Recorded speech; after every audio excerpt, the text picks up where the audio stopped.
goal at the end that is getting to the fight. You know, I've been deprived of my passion for a year and a half, and I think you guys saw tonight what it's like when I actually get to do the thing that I love the most. Obviously, everything with the PFL and Bellator bridging the gap. Do you think there will be some opportunities heading to PFL, maybe getting some options for the Challenge Series? Yeah, I mean, I hope so. That would be fantastic. I am a 115er, so we'll see what shakes out.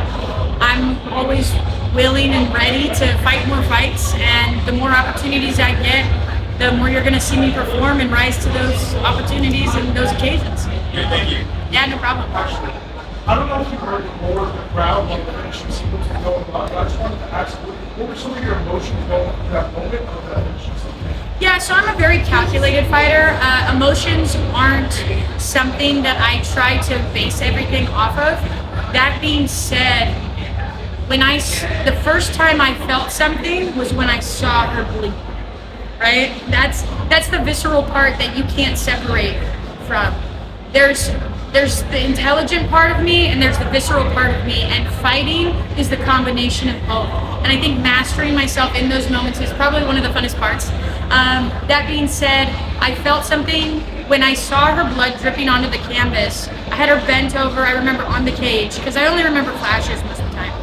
And I was like, is that my blood? Because I had a little scrape from bike riding last week, and I was like, is that my blood? Like, no, I think that's her blood. And then I started getting excited in the first round. So I did feel some excitement, right? I'm like, I think that's her blood. And we separated, and I saw her nose bleed, and I was like, okay, it's time to turn on. Like, I landed one, let's land some more.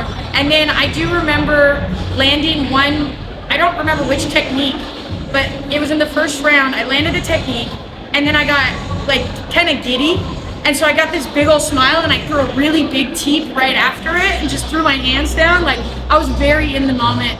And then when we went into the finish in the second round, I remember I caught her with a really clean straight, and like, you know, my straights were landing, but this one was like extra clean. It was right in the middle. And then, you know, she was taking these shots. I landed a couple knees to the head, and then I saw her kind of like stumble, and I was like, oh, I need to empty my gas tank right now. I was like, I don't care how tired this is gonna make me. I need to just start punching as hard and as fast as I can.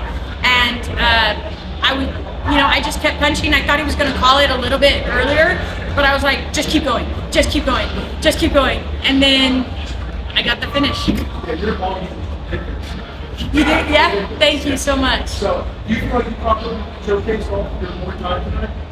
I think I showcased my Muay Thai. I mean, I would say so. I definitely had a couple head kicks, right? I had those teeps. Teeps are very Muay Thai. I think MMA kind of comes away from teeps sometimes, and I don't think they should, because a lot of people are like, oh, they're gonna catch it, but if it's fast enough, if you're not like pushing all the way through, I think that you can land them pretty consistently, especially as a taller fighter.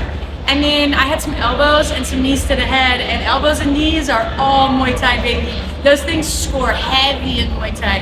So I really think that I stayed true to my roots. I tried to separate and strike and make the fight what was exciting to me. Thank you.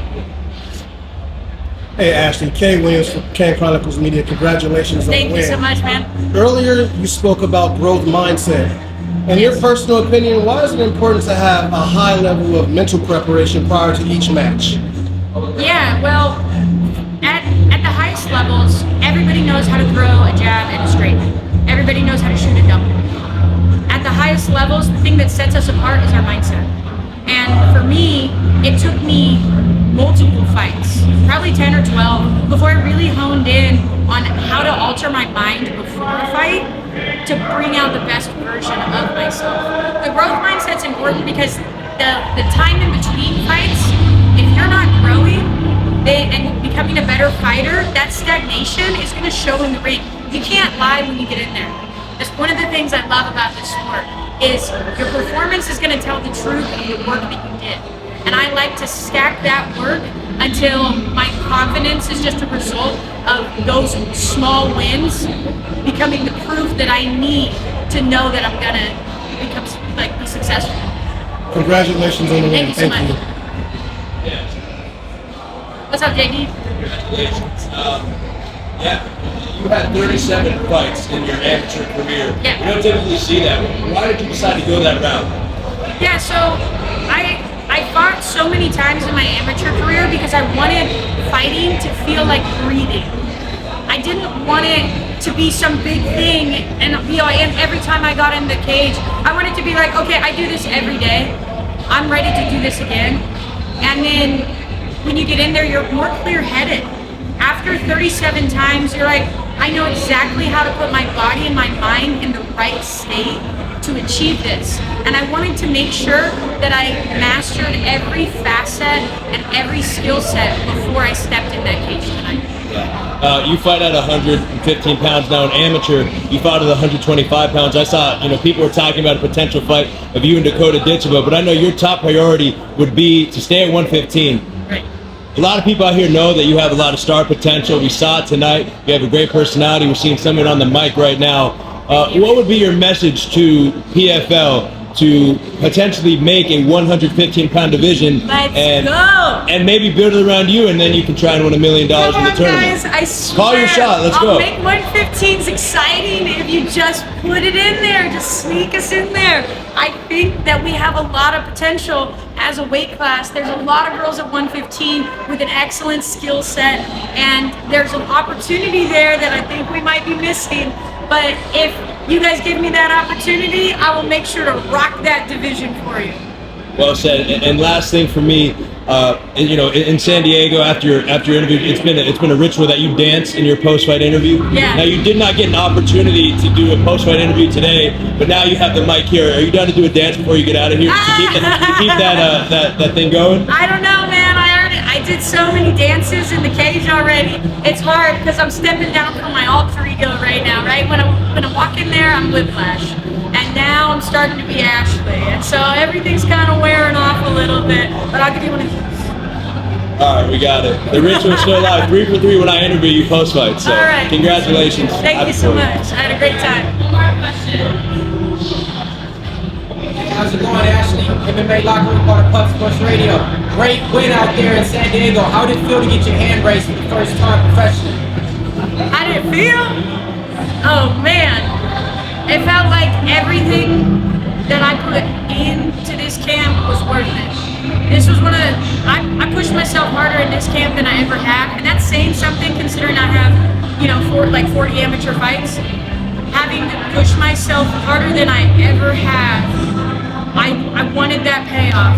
And for me, the hand raised is less important than the performance that I had. The performance was the reward for me. My hand raised, the win, the loss. As Kobe Bryant says, you gotta divorce yourself from those things. And you gotta just focus on performing, because really at the end of the day, I'm not in love with winning. I'm in love with fighting. So I'm gonna go out there and fight. Great. And that's last one for me. What was better, the performance or the dance celebration afterwards? Dancing's always a really fun part of the performance, but no, landing shots that you practice and getting a clean response from your opponent when you do land something, seeing their eyes light up when they're like, oh, that's dangerous, I need to stay away from that. That does something different in my brain than celebrating or winning ever could do, and it's why I'm addicted to this sport. Great win, Cassie. Thanks to see you next fight. All right, me either. Thank you, guys.